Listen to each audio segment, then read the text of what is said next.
Development on Trash started way back in April of 2000. The team has been very small, but we've been able to accomplish a lot. The game's depth is getting to the point where it's starting to match what you'd see in a typical commercial RTS game. The graphics are now dated. Most of the artwork was done by just one guy. We would very much like to completely overhaul the graphics, and we have a team in mind to help us do that. We went to Serbia in 2006, and we worked a bit with a game company there named IPEX. These guys would love to work with us in making a sequel for Trash. We're just looking for a publisher to make that happen.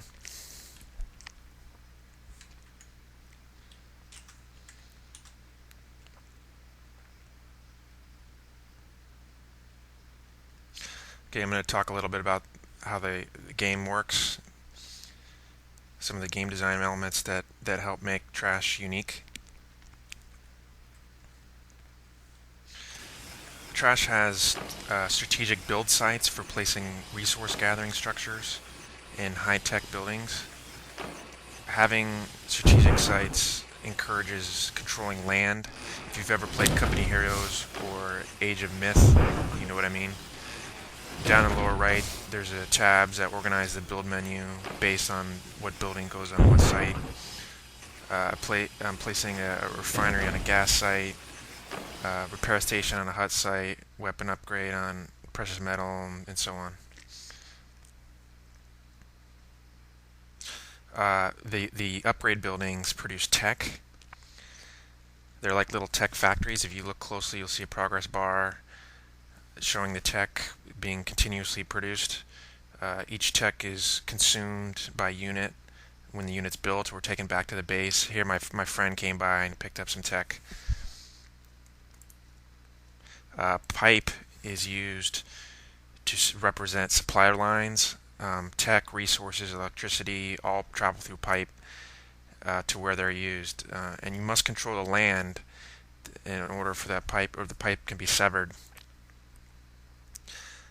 In Trash, we have both static and programmatic maps. The programmatic maps are very flexible. They can handle any configuration of teams and players. This map here is canyons. It's symmetric. A lot of our maps are symmetric. Everything is symmetric. The placement of sites, the distribution of players on the map. We sort it by the player rating. So the players of similar rating are placed in similar opposing spots on each team.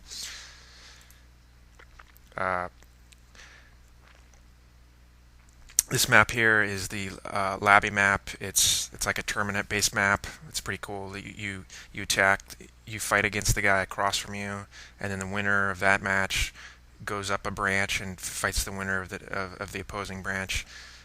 It's definitely a unique map that Trash has. Again, it's programmatic.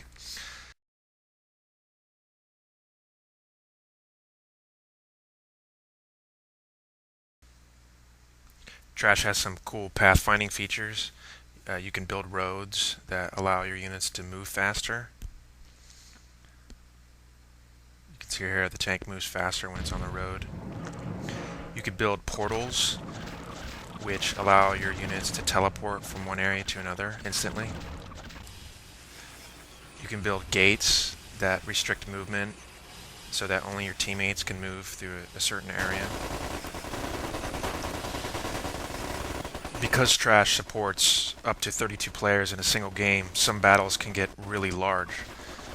Here is a battle involving several players at once in a single area.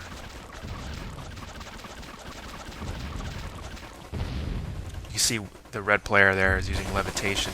His units are in the air now, so that the ground melee units can't attack him.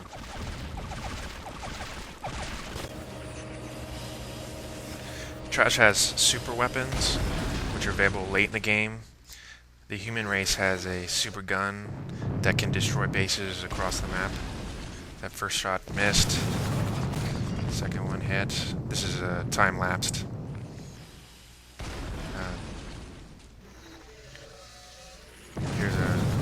There's a nice direct hit.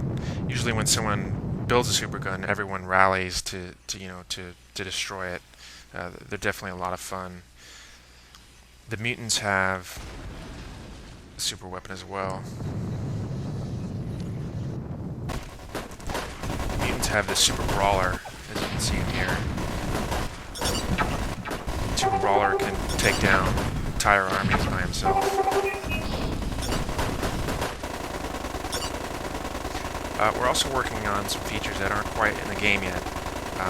This one feature is called Tech Drops. Here I'm destroying an enemy car, and a weapon upgrade will be dropped on the ground.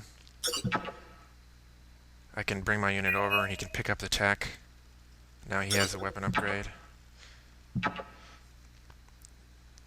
Tech Drops borrows from the idea from first-person shooter games where you can pick up another player's weapon after killing him. This is a game mode called Plant the Bomb. It's basically inspired by Counter-Strike. You choose your units at the start, you pick up a bomb, and then you have to take that bomb to the bomb site and plant it.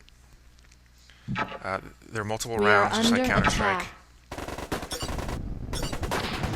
And here I am going to the bomb site. And I did it, I score, I get a point. And then the round restarts. I get my existing troops back, plus I've earned some money and I can make more troops. This is a game mode we're working in development, and it looks pretty interesting. It could possibly be a game in itself. This is our multiplayer lobby. If I select a game, I can see who's playing in it. If I select a player, I can see stats about the player. Here's a chat log.